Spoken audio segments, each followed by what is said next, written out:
You're listening to KYRS, Medical Lake in Spokane, 88.1 and 92.3 FM. Coming to you now, it's Long Waves with Gary Krug. Theoretically.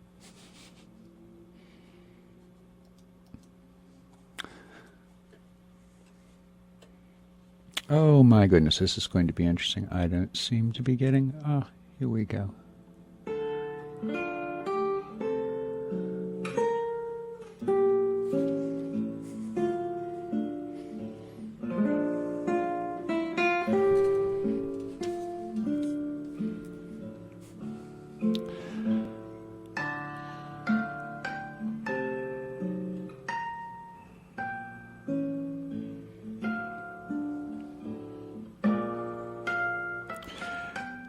And thank you for joining me today. The joys of live radio without a producer. I tell you, they are manifold. Anyway, today's show I am calling Fantasies of Power. All of the ways that various countries and various people in control of various countries end up with these fantasies, these delusions, if you will, of power, which are a little bit crazy. And we're going to dive right into that. You know, there's this notion that anywhere in the world, anything the U.S. doesn't like, wants to change, wants to improve, is the right of the U.S. to do. And there was a time when we used to talk about freedom and democracy, and it was all a lie, of course, but it was a lie that was at least plausible. But it is an example of what is perhaps a changing epoch, that the lies are no longer so believable anymore. And we're doing it for democracy. We've just given all that up, and instead of saying we're doing good by helping others, we're doing good by stopping evil. And we will be as successful in that as we were in instilling democracies in all of those countries that we love to invade. Speaking of which, Venezuela is upset about U.S. interference in upcoming elections. This is from Telesur. Over 96% of Venezuelans, the article says, decidedly oppose any U.S. intervention in the Latin American country. Well, duh. Why would they want U.S. intervention in a democratic country that's running fairly smoothly for most people there? After the U.S. State Department made comments about Venezuela's internal democratic processes, the country has requested that its sovereignty be respected. A nice thought. Good luck with that.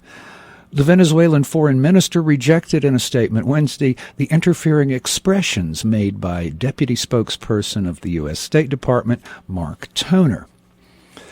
The ministry was referring to an August 4th statement by Toner in which he said the United States views with growing concerns reports of recent decisions by the Venezuelan National Electoral Council and Comptroller General banning certain members of the political opposition from holding or running for public office. Now, it is entirely possible that Toner was referring to some complaints from Venezuelan opposition groups, particularly Maria Corina Machado, who has been prohibited from running for elections.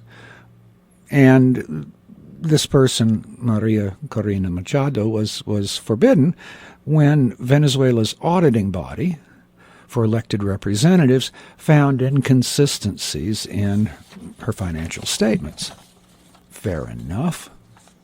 But Toner, of course, has to go on. These decisions clearly have the intention of complicating the ability of the opposition to run candidates for legislative elections and limiting the range of candidates that can be presented to the Venezuelan people. Well, we wouldn't know anything about doing that here, would we? So they're asking for the Venezuelans to reconsider the ban imposed on candidates so that Venezuelans can exercise their right to participate in the upcoming elections. Well, as Telesur points out, the U.S. is well known for its fraudulent election in 2000 and the obstacles many of its citizens face in participating in elections. Venezuela has held 18 elections in the past 16 years, all of which have been well observed by a range of international and Latin American organizations. On December 6th, Venezuela will hold National Assembly elections after 2 years of what President Nicolas Maduro has called an economic war. Venezuela insists that events held by Venezuelan public powers are governed by, without exception, the Venezuelan Constitution and its laws. Well, that sounds like a really good idea. We should perhaps let countries govern themselves by their own constitution and laws. So why would the U.S. have such a problem with this? Well, on the one hand, it's going to make us look bad if someone actually does run elections according to their own laws and their own constitutions, because we seem to have a great degree of trouble doing that ourselves. We've seen voter suppression in Texas, voter suppression in other states, and it's rather appalling, frankly, how seriously bad it becomes. We had a recent Speaker of the House from Texas who could not get legitimate voter ID in his home state of Texas. Can you believe this? I mean, this is just absolutely lunatic. He eventually did, but he's a man of some power and influence and was able to pull this off. But ordinary folks who don't have those kinds of resources and deep pockets and powerful friends are unlikely to fare as well. And really, we can't really lecture the world on free and fair elections. This just is the height of hypocrisy, but it goes to this notion that we are the essential nation and we can do whatever we want, wherever we want, to whomever we want. The Ivan Illich, who I'm very fond of quoting, as my listeners know, once remarked that this notion of the responsibility for other people in faraway lands is, quote, the soft underbelly of power fantasies, end quote, because it justifies the sense that being from a powerful country,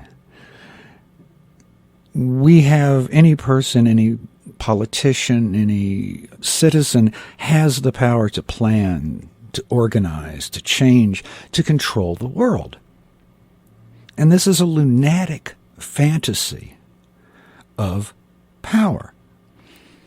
It always ends in overreach, and that's very much the state we're in now, as I'll talk about in a bit with some of the current affairs in the Middle East. But let's hit a little closer to home. There's a lot going on just a little ways north of us here, up in the country formerly known as Canada, particularly involving the Wet'suwet'en peoples, who have been fighting desperately and courageously to stop Chevron in particular and some others from running oil pipelines through their land. It is native land. It is ceded to them. Well, anyway, about a week ago, just about, was it July 23rd, some of the people from Chevron came out to talk to the Wet'suwet'en people, who met them on the bridge that's barricaded to their territory, and they had a brief exchange of words, which I will play for you now.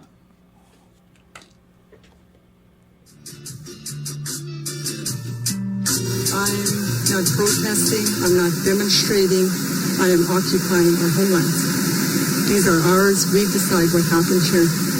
and we've already said no to the projects. And I know I'm talking to cameras because you're both wearing cameras. We've already proved it in court that this is ours. We allow us to access the territory here today. We've already written you letters saying that you guys don't have our consent.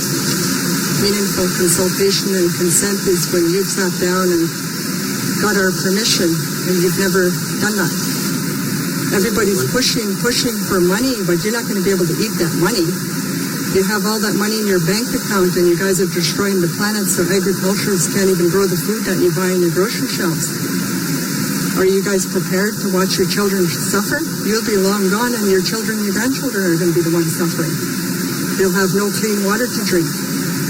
They'll have no food to eat because agriculturists will have no more water to grow because fracking takes too much water to produce. We're inviting you to work with us on this project to develop it in a way that protects the environment, that protects and promotes the Wet'suwet'en culture, and that provides benefits to the Wet'suwet'en people as meaningful participants in the project. To be able to do that, we need access onto the territory. Will you allow us access onto the territory here? Well, you have to go through the proper process. You guys haven't done that. These pipeline projects will wipe out vast tracts of land that will prevent us from doing our berry picking, our medicine. So that's what you'll be wiping out. And like I said, the fur-bearing animals, which we trap and depend on for income, and our salmon is our staple food. You'll be wiping out all our food sources. So what you're telling us is that you will not allow us access onto the territory. We understand that. We thank you for your time here today.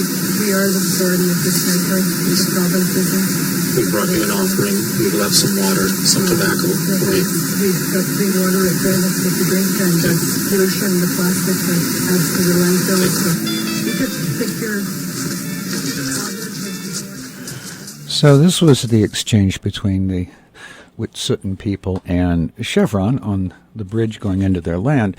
What I found especially interesting is that Chevron thought it was a good idea to bring some offering, and what they brought was a case of bottled water and 2 cartons of cigarettes. Because obviously someone in Chevron said, take them tobacco, because they're Indians. Anyway, and her statement, the water flowing under the bridge is fit to drink out of the river. They really don't want the pollution of the bottles. And the tobacco, industrial tobacco, they have no interest in either. No surprise. So Freda Huson, spokesperson for the Wet'suwet'en people, said, quote, "Together we must make a collective effort to provide an outcome that will allow our survival as humans. We need to decolonize and heal the planet because if we don't, she will make us pay.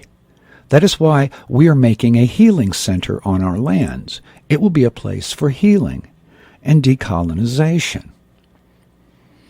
And on their website, they write, "Why is it that a people who are at the forefront of a movement of peaceful healing and reconciliation should be concerned with being labeled as terrorists?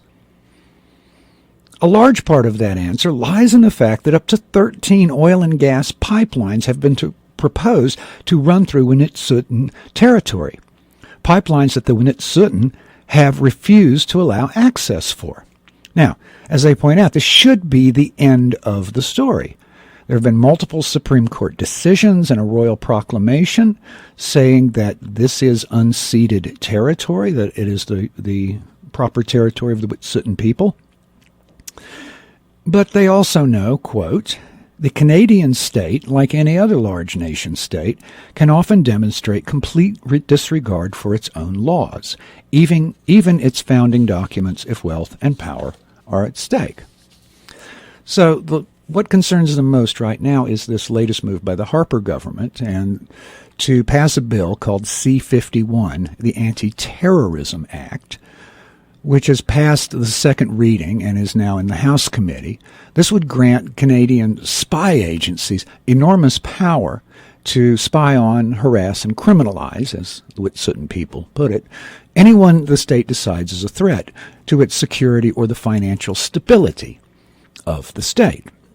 Is this sounding familiar to you folks? Canada may be a little behind us in repressive legislature, but they're working hard to catch up. So, interesting bit about this is that it would expand the powers of the Canadian intelligence service called CSIS, which would let them move beyond simply gathering information and actually perhaps create a secret police force, which is funny, as they point out, because the CSIS was created back in the 1980s when the Royal Canadian Mounted Police were accused, and justly so, of some seriously seedy and unsavory activities. So, in a sense, the RMCP was a bit out of control. So they separated its spying powers from its enforcement powers. But this C-51 bill would grant the CSIS the ability to disrupt activities that threaten Canada's national security. This is being sold is ostensibly as a bill to combat Islamic terror groups.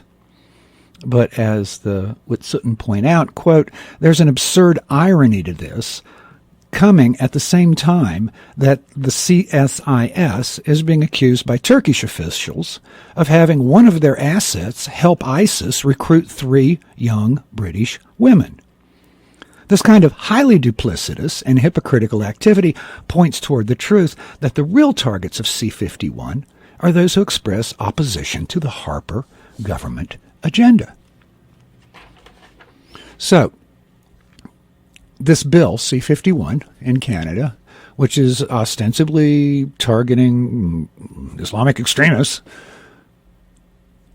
puts into practice laws that could be used to stifle, as the Witsutten put it, the opposition toward their aggressive resource colonialism. I love that expression, aggressive resource colonialism. Quoting now, within this proposed legislation, any interference with critical infrastructure can be considered activity that undermines the security of Canada. Whereas the groundwork has been laid for the state to argue that oil and gas development is critical infrastructure, then opposition to such development becomes, in the eyes of the state, a threat to national security. So it puts anyone who resists the gutting of the earth, the transformation of the planet into these hellish tar sands, or allows pipelines to run through pristine areas that have never been touched by oil. Now these people are suddenly going to be terrorists and can be dealt with in the same way. The hereditary chief of the Lix Amisu people says, quote, now is a defining time for our people. We will assume our roles and nurture a promise of peace and prosperity for many millennium to come. And Frida Husson, a spokesperson for the Unitsan people, says, we are healers and teachers who uphold our responsibilities with hopes, guidance, and blessings of our warrior ancestors. We are challenging a terrorist state bent on forcing their projects through our lands with lies and deceit. They will try and break many of their own laws, ignore the Constitution and Charter, as well as mislabel oil pipelines as liquefied natural gas pipelines to get their way. We will prevail because we are guided by prayers and ceremonies. So here we have the classic mix-up. It's the classic boxing fight, except it's all terribly one-sided, isn't it? You've got a government who don't like that people who've had this land forever and still have legal right to it can't be moved, and are opposing the resource colonialism of the Canadian government. So how do you fix that? You just tweak the laws, ignore some others, and declare them terrorists, and then it's all good to go, isn't it? It's just all good to go. Gee. And it strikes me that this is the day before August 6th. This is the day before August 6th, which will be, of course, Hiroshima Remembrance Day. So,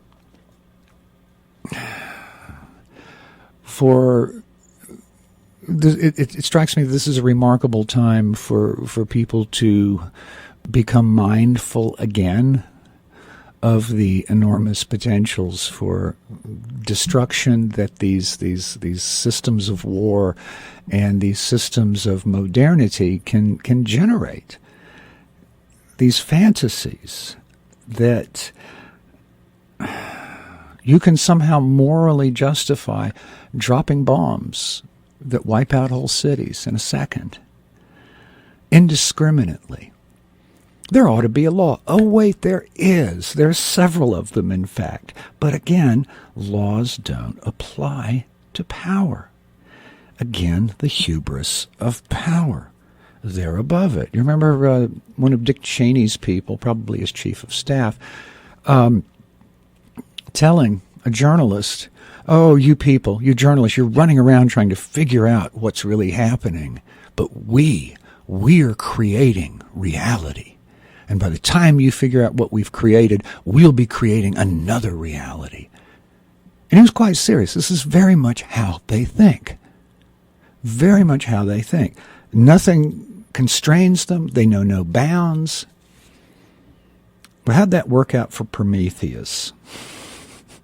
Seriously, how did that work out?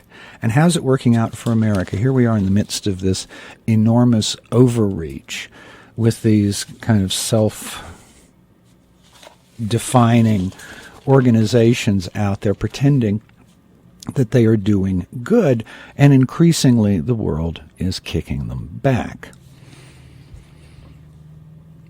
For those of you who've been following the news out of Russia, or who even maybe dive from time to time into that cesspool, the Washington Post, you will no doubt be aware that the Russian government has passed laws requiring that things like the National Endowment for Democracy, so-called, have to register as foreign agents or leave. And of course, what Robert Perry calls the neocon flagship Washington Post is completely freaked out over this and keeps, of course, omitting a number of key facts. Well, key fact one, as I've talked about on this show, is where the National Endowment for Democracy came from. It was created by CIA Director William Casey, working with a senior covert operations specialist named Walter Raymond Jr. to establish NED, because the CIA was banned from conducting propaganda campaigns after they got caught doing all sorts of illegalities. So, Reagan's Security Council gave the National Endowment for Democracy its very first director, its very first organizer, Walter Raymond Jr., who's an interesting guy. You should look up his history sometime. So all the stuff that the CIA had historically done covertly under the table could now be done overtly, and the money, of course, is provided by the U.S. government. We know that the National Endowment for Democracy, NED, was instrumental in the Ukrainian coup, that it was instrumental in the coup in Egypt that removed Morsi and installed Sisi, and various other coups around the world. So to pretend that it's somehow just a wonderful little, we're just going to help train you poor stupid countries in how to do democracy, which is really the kind of tack they take. It's slightly more sophisticated, but not terribly. Really, it's not terribly. You know, this organization, NED, dispenses about $100 million around the world. And it funds NGOs and media outlets and activists and all kinds of things around the world. Remember Victoria Nuland in the Ukrainian coup, just as it happens, and she's standing out on the street handing out donuts in Kiev to the Pravi sector people? Okay, this is Ned at work. This is Ned at work. Funny thing about Ned, it was supposed to be completely removed from the CIA, completely arm's length. However, Robert Perry tells the story, quote, "One congressional aide told me that late one night in the 1983 session, as the bill was about to go to the House floor, creating Ned, the CIA's congressional liaison came pounding at the door of the office of Representative Dante Fashel, a senior Democrat on the House Foreign Affairs Committee and a chief sponsor of the bill. The frantic CIA official conveyed a single message from CIA Director Casey. The language barring the participation of CIA personnel must be struck from the bill." So they had to allow CIA to participate in Ned. I mean, it's technically independent, but it's not. So were they active in Hong Kong and the umbrella demonstrations there? Almost certainly, because this is what they do. This is what they do. So anyway, Gershman, who's the current director of Ned, is really upset that Russia would dare to require that the people working for Ned register as foreign agents. Right? Gershman himself took a personal hand in the Ukraine crisis, and as Robert Perry writes, recognized it as an interim step toward regime change in Moscow. On September 26, 2013, Gershman published an op-ed in the Washington Post that called Ukraine the biggest prize and explained how pulling it into the Western camp could contribute to the ultimate defeat of Russian President Putin. So, of course, the long game is the destruction of Russia and turning it into a failed vassal state, or breaking it up into a lot of little ethnic pieces that would be a lot easier to govern. But here's another point that the Washington Post, as Perry points out, conveniently neglected to include. The Russian law requiring outside-funded political organizations to be registered as foreign agents is actually modeled on a United States law, the Foreign Agent Registration Act. But golly, I mean, if you took up these points and actually discussed them, you wouldn't have the neat story that fits the narrative that Putin is an insane, power-mad oligarch who's crushing his own people daily. It's certainly not what the Russian people seem to think, based on polls and based on what I read from them and what I hear in conversations from them. But golly, it does mess up an interesting story. But you see again, this vanity, this hubris, this madness that says, okay, here we can just knock off countries, legally or illegal, and if you catch what we would once have called spies, because they would have been working for the CIA, but now they're NGO employees, representatives of democracy. If you require our representatives of democracy to register as foreign agents because they're trying to change the government and mobilize opposition to the existing government, then you're an evil tyranny. Well, we already require that here, as I just pointed out. And how, in fact, would the U.S. react if hundreds of millions or even billions of dollars were poured into the U.S. to change its political system?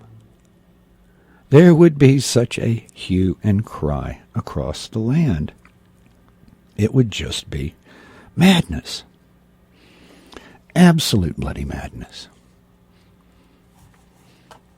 So, all of that being said,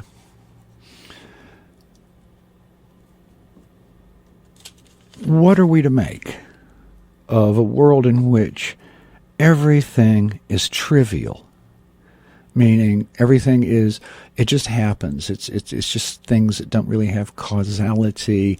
A lot of little trivial things that don't really matter, but yet, everything is important.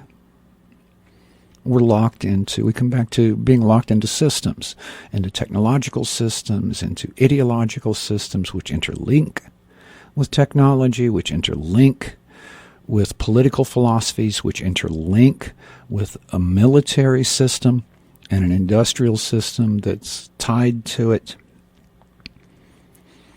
And the people in Washington, they don't get out much. They really don't. It'd be nice if they got out and just hung out with some ordinary people. But Washington, you talk to anybody, Washington is a bubble. It's an echo chamber. And it's filled with people who have the same conversations about the same sorts of things all the time. And they don't actually think about the world the way the rest of us do. They think they're special. Why? Because they're in the bubble. They're in the penthouse. They're close to the wheels of power, the levers of power. I like wheels. The wheels of power driving the country, driving the world. And so they gaze out and they think, wow, can't we just knock over these countries and put our own people in and let our corporations buy up their infrastructure and create even more wealth for the 1%? Well, how's that working out in Puerto Rico, which was recently described as America's Greece? It is not America's Greece, but it is the thin edge of another wedge into the U.S. If you want to see what's waiting for the rest of the country, the continental U.S., look at Puerto Rico, which was destroyed by what some people would call banksters, was destroyed by bad government, supported by banksters. And now the banksters are telling the government to close the schools and fire the teachers because the banks have to be paid. It's a bit like the European Central Bank loaning money to the Greeks, a bailout, which doesn't actually go to the Greeks, it just goes to German banks and French banks. But it's a bailout. No, it's not. It's just a way you invent money and shift it temporarily to someone else simply so they can pay you. It is madness. And speaking of madness, I need to try and sneak something into the show here. So I'm going to do it now. This looks like a really good place to have a little break. And if I can make all the magic technologies operate the way they're supposed to, this should happen. Let's see. Begin. Boop. Let's try to make it go. I'm not entirely sure how we can even do this. Boom. KYRS wants your brand new car! Well, not really. Yes, indeed, it's a great feeling to finally get another car after the old one's been breaking down over and over. It's another great feeling to get even more use out of an old car. Here's how. Donate it to KYRS. Car donors get a membership, a tax deduction, and the satisfaction of really helping out. Just call toll-free 855-KYRS-CAR. That's 855-597-7227. Honk, honk! And please do.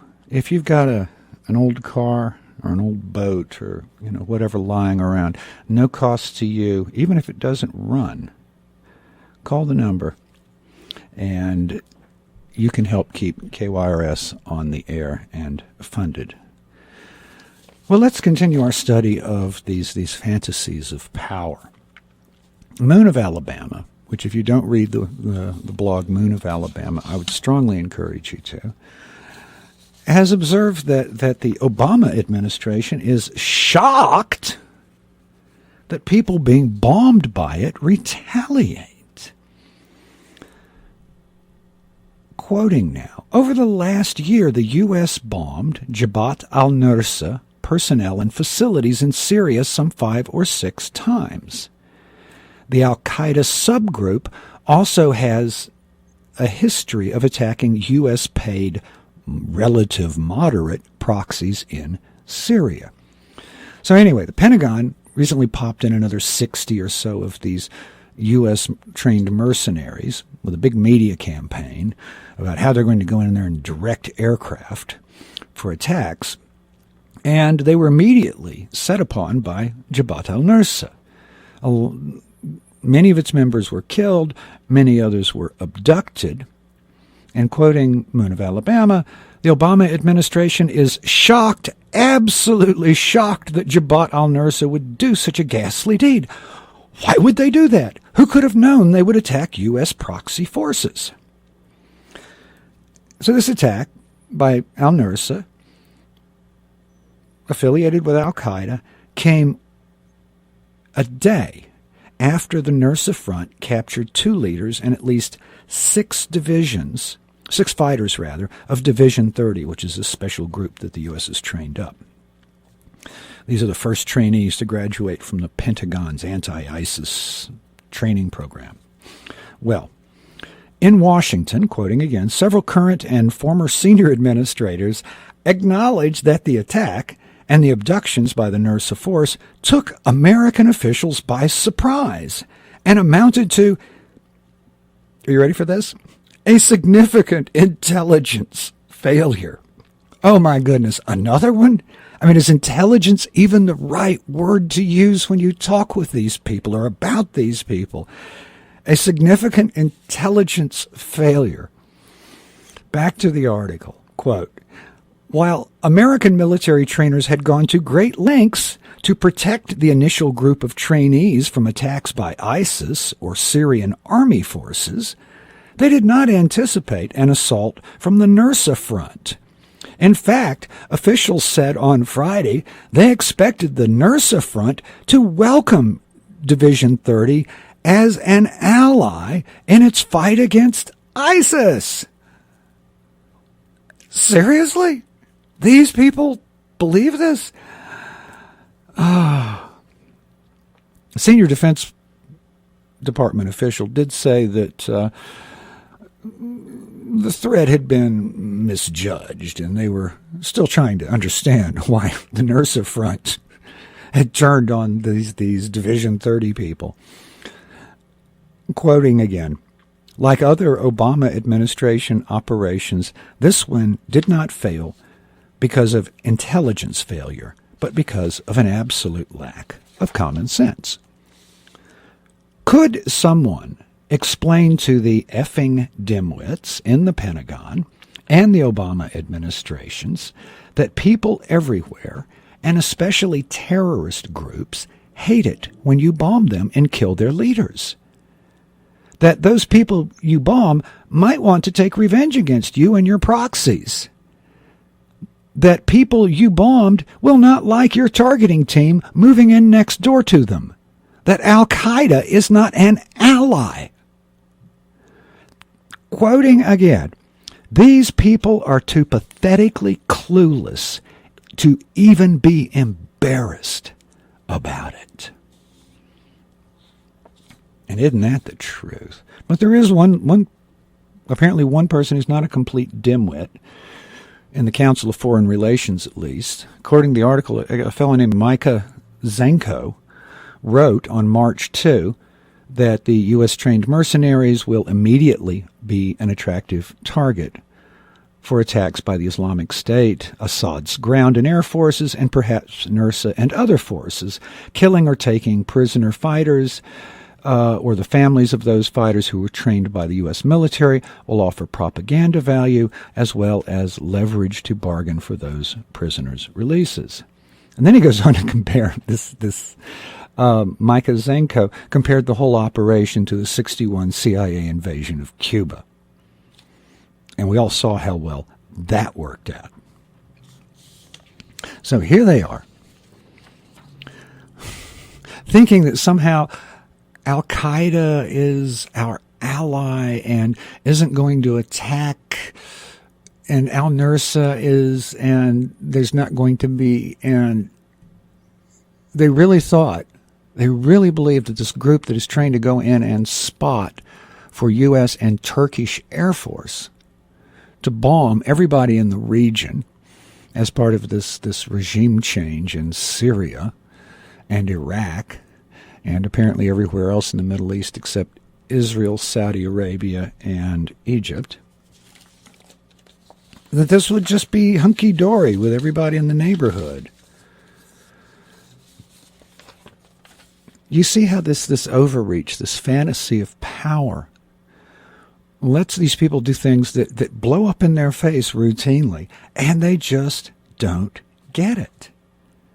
They don't even get that these plans won't work. They're terribly surprised when these lunatic schemes that they put together in a fevered pitch in the middle of the evening, I don't know, huddled over altars covered with the blood of innocents, fail with remarkable regularity. I mean, what has the U.S. done in the Middle East, in Afghanistan, in South America in the last 20 years and gotten right? Afghanistan? The Taliban, the moral equivalent of the Founding Fathers, they were ready to hand over bin Laden. That wasn't good enough for us. And we end up going to war with the Taliban. And that never works out well for anyone. Not in the graveyard of empires. But again, the hubris. And then Iraq. We go into Iraq and on completely false pretenses, weapons of mass destruction, he's supporting terrorism, blah, blah, blah. It was all nonsense. Everybody knew it. It was all lies. But they used that shock of 9/11 to get that war started. There was Rumsfeld's handwritten little note on 9/11, link to SH, scoop up everything. Link to Saddam Hussein, scoop up everything. They were just waiting for their excuse, and I am not surprised that a great number of people think they may actually have created that excuse. So what are we actually doing in Syria now? Well, it would seem that we're engaged in partitioning the country and then ethnically cleansing it. A lot of people see this as a likely outcome. Moon of Alabama again. The U.S. has no interest to defeat the Islamic State or to end the conflict in Syria and Iraq. Instead, it is following a policy, successfully so far, which is designed to split Syria as well as Iraq into autonomous statelets, which later may or may not realign into loose confederacies. There are now attempts to somewhat formalize that situation. So it appears that the U.S. is going to get its wish to splinter Iraq and Syria so that they are no longer real powers. And they'd also love to do that to Iran. That's why the Republican Red Meat Brigade keep licking their chops and singing Bomb, Bomb Iran, not because they're a threat to us, not because they're an evil empire, but because they are a power in the Middle East. And they don't do what we tell them or what Israel tells them. And so that makes them bad. So what do we have recently? Well, the chief of Syrian intelligence was in Saudi Arabia and met the Saudi chief of intelligence. who is visiting Syria at the end of the month. Russian Foreign Minister Lavrov met several parties in Moscow and over the last few days in Doha. He spoke with the Syrians, with Hamas, with the leader of the U.S. proxy Syrian exile group, with Hezbollah, with Qatari and Saudi liaisons to Jabhat al-Nusra and ISIS, and he talked to Secretary of State Kerry. The Syrian Foreign Minister, Malalam, and the Russian Deputy Foreign Minister Bogdanov are going to be talking in Tehran. So what are they talking about? What are they talking about?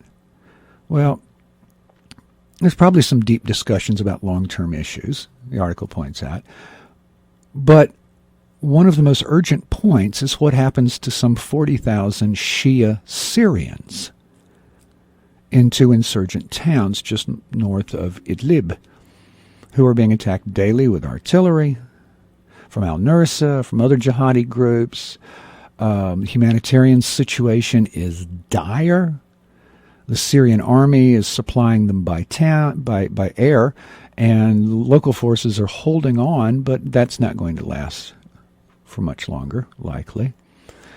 Meanwhile, Hezbollah is besieging and operating against several hundred jihadis in Zabadani near the Lebanese border.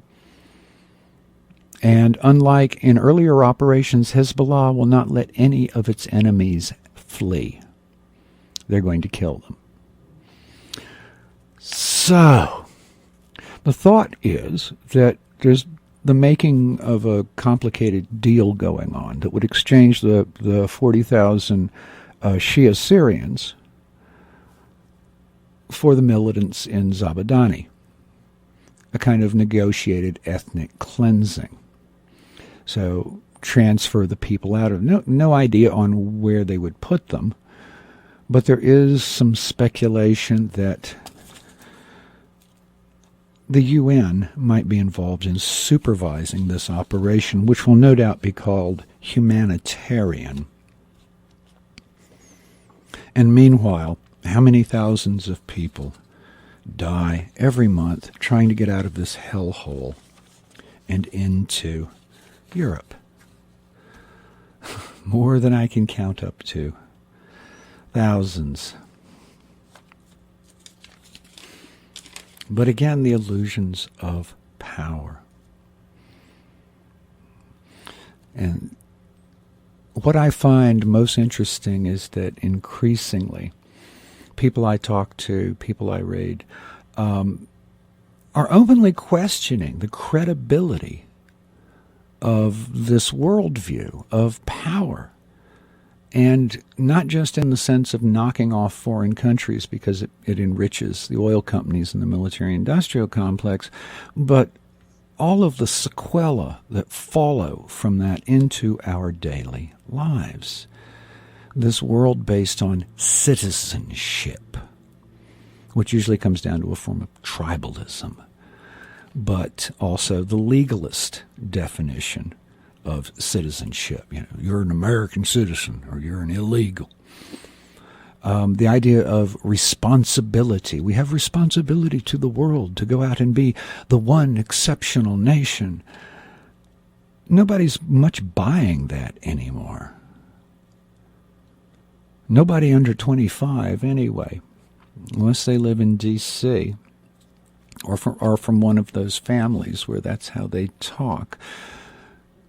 No one's really terribly interested in these visions of power or these notions of need or claims or equality. Because here's the bit about equality. If you have real equality, you don't have to have protests. If people have equal rights, you don't have to pass laws. You only have to do it when it doesn't exist, when the social fabric is so frayed and torn that people are not just people, but have all of these alternative identities which stand between one person and another. Yeah, and I do wonder seriously if what we're seeing is the decline of an empire, the overreach, the freneticness of it, the lashing out, the doubling down on bad bets. Are we really seeing the decline of an empire, or are we seeing something more important, the decline of an epoch, the decline of a long wave in history that saw its time and is headed out? One of the things, though, that suggests that there is still a major component of empire is the misnaming of things. Saker, if you don't know Saker, you should read Saker. Saker of the Vineyard. He publishes on a lot of sites, including his own. He observes that everybody's making a big deal. Well, the nation states are making a big deal about Islam, radical Islam. And Saker says the only problem is it's not Islam. It never was. It's a Western fascist political philosophy that's been tailored to suit the Middle East. And he points out, Hitler stood up and declared himself to be a Christian. All right?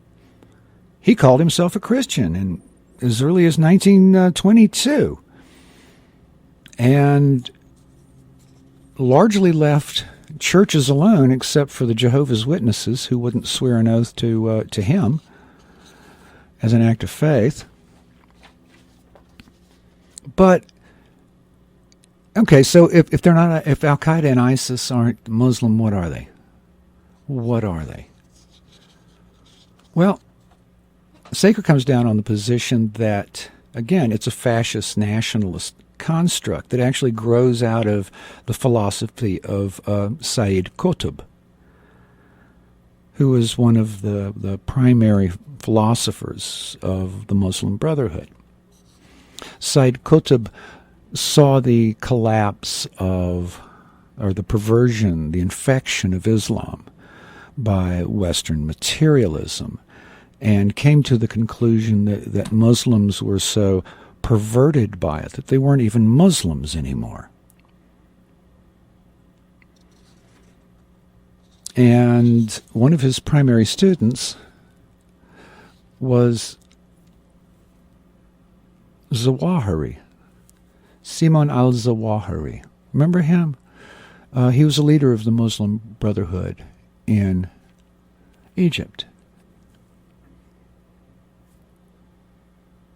And this is interesting because it reinforces the point that it's not about Islam.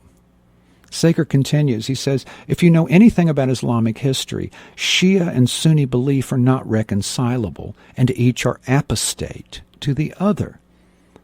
Because neither al-Zawahiri or bin Laden promoted Islam, it just didn't matter that they should be mortal enemies. Both were political operators and not religionists. As long as you agree with the political philosophy or simply get out of the way, they don't have a religious problem with you.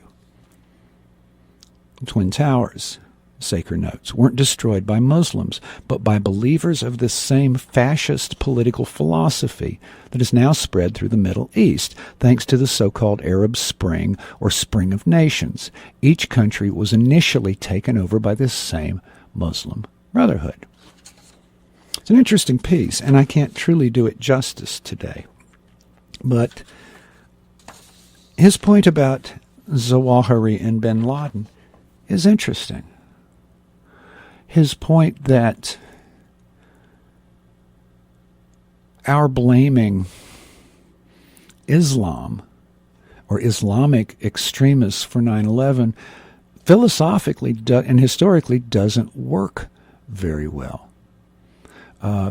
There's a writer for The Independent whom he cites, The Independent, the London paper, the English paper, John Gray, who wrote in an article called How Marx Turned Muslim, that this Qutbism, this philosophy of Sayyid Qutb, is not rooted in the Islamic tradition, but rather is very much a Western-based ideology. From a real Muslim perspective, Sheikh Rabi ibn Hadi al-Madkhali, a renowned Salafi scholar, concludes the following about Qutbism. The Qutbists are followers of Sayyid Qutb. Everything you see of the tribulations, the shedding of blood, and the problems in the Islamic world today arise from the methodology of this man. And the funny thing is, Sayyid Qutb was remarkably close in his philosophy to the neoconservatives, and he was developing at about the same time that Leo Strauss was developing his neoconservative philosophy in Chicago. There's a lovely series of documentaries by Adam Curtis from the BBC called The Power of Nightmares that I would recommend strongly to my readers. You can find it around. And give it a look. He'll walk you through the emergence of this history and how it played out into current events. Well, that brings me to the end of today's show. Thank you for listening. This has been Long Waves with Gary Krug. And you can email me. Got to remember all these things at the end of the show. You can email me at longwaves@kyrs.org. Find me on Facebook, Longwaves, or you can listen to podcasts of the show on YouTube. Just put it in quotes, Long Waves Radio, end quote, and you'll pop it right up. And you can listen to previous shows if you're so inclined. Again, thank you for listening, and I'll remind you once more, I'll be back next week, and until then, keep it here on KYRS, Medical Lake, Spokane, 88.1, 92.3 on your FM dial. Until next week, have a good one. I'm out of here.